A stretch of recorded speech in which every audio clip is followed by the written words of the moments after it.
Right now, your gut is lying to you. Not because it is broken, not because you have some rare disease, but because somewhere along the way, the conversation between your gut and your brain got interrupted. And when that signal breaks down, everything breaks down with it. The bloating that shows up even on days you eat perfectly, the fatigue that hits you like a wall at 2 in the afternoon, the mood that drops for no reason, the skin that flares, the sleep that never quite restores you. Most people spend years chasing those symptoms, new diets, elimination plans, expensive supplements, and they get partial results at best because they are treating the symptoms and ignoring the architecture beneath them. In this video, I want to show you 5 mechanisms, not tips, mechanisms that govern how your gut actually functions. And more importantly, I want to show you how to work with them, not against them. Let's start with the one nobody talks about. Number 1, the forgotten phase of digestion. Here is something your doctor almost certainly never explained to you. Your gut has 2 completely separate jobs, and it can only do one at a time. The first job is digestion, breaking down food, absorbing nutrients, managing that entire process. You know this one. You feel it. The second job is maintenance, and this is where most people's guts are failing in silence. Your small intestine contains something called the migrating motor complex. Scientists sometimes call it the MMC, but I want you to think of it differently. Think of it as your gut's janitorial staff. Their job is to sweep your intestinal tract clean, pushing out undigested material, dead bacteria, and cellular debris that accumulates after every single meal. This sweeping is not optional. Without it, that debris builds up. Bacteria that should be in your colon migrate upward into your small intestine and start colonizing where they don't belong. That condition has a name, SIBO, small intestinal bacterial overgrowth, and it is behind a staggering number of cases of chronic bloating, gas, and digestive pain. Here is the critical detail. The janitorial crew only works when the building is empty. The MMC will not activate while you are digesting food. Number 2, you are farming, whether you know it or not. Inside your gut right now, there are roughly 38 trillion microorganisms. That number is not a metaphor. That is a real census of living things that eat what you eat, produce chemicals your body relies on, and communicate directly with your immune system and your brain.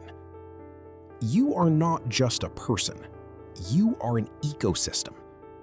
And like any ecosystem, what determines its health is not the presence or absence of one species. It is diversity. A rainforest with 400 species of plants is resilient. A monoculture farm with one crop is one bad season away from collapse. Here is where the supplement industry has consistently misled people.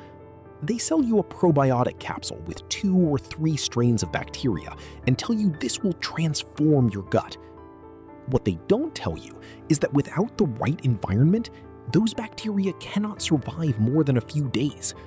You are not planting seeds in soil. You are dropping seeds onto concrete. Nothing takes root. The environment is built by what you eat, specifically by fiber, but not just any fiber. Different bacterial species eat different types of plant material. The species that thrive on the fiber in onions cannot eat the fiber in flaxseed. The bacteria that love the resistant starch in cold potatoes are not the same ones that ferment the pectin in apples. This means variety is not a luxury. It is a biological necessity. A landmark study known as the American Gut Project found that the single strongest predictor of gut microbiome health was the number of different plant species a person consumed per week. Not the volume, not whether they were vegan or carnivore, the number of different plants. And the threshold that consistently separated healthy microbiomes from compromised ones was 30 different plant species per week. That sounds like a lot until you realize that herbs count, spices count, Nuts, seeds, different colored vegetables, different fruits, they all count. You are not being asked to eat more, you are being asked to eat differently. A bowl of 6 different vegetables is not more food than a bowl of 1, but it is doing 6 times the work underground. Number 3. Timing is a signal, not just a schedule. We talk about the circadian rhythm as though it only lives in your brain, as though it is just about sleep. It is not. Your gut has its own circadian rhythm. Your digestive enzymes, your stomach acid production, your gut motility, all of them peak in the first half of the day and decline as evening approaches. Your liver, which is responsible for filtering the byproducts of digestion, is most active during the day and goes into a reduced mode at night. This is not a design flaw, it is a feature. Your body is built to digest in daylight and repair in darkness. But the modern lifestyle has inverted this completely. Many people eat their smallest meal in the morning, a medium meal at midday, and their largest meal at 9 or 10 at night. By doing this, they are sending the largest digestive workload to the shift that has the fewest workers. The food sits. The blood sugar spikes and stays elevated for longer. The gut lining, which is supposed to begin regenerating overnight, cannot do so because it is still managing the dinner that arrived at 9 p.m. And there is a second consequence that compounds this. Your gut bacteria, specifically certain species in your microbiome, are responsible for producing the precursors to serotonin and melatonin. When you disrupt the gut's rhythm with late eating, you disrupt their rhythm. And when their rhythm is disrupted, your sleep suffers. Poor sleep increases cortisol. Elevated cortisol slows digestion and increases gut permeability. And increased gut permeability, sometimes called leaky gut, allows bacterial byproducts to enter your bloodstream, triggering system-wide inflammation. One late dinner does none of this. A lifetime of late dinners rewires your biology. The correction is not radical. Keep your eating window to roughly 10 to 12 hours.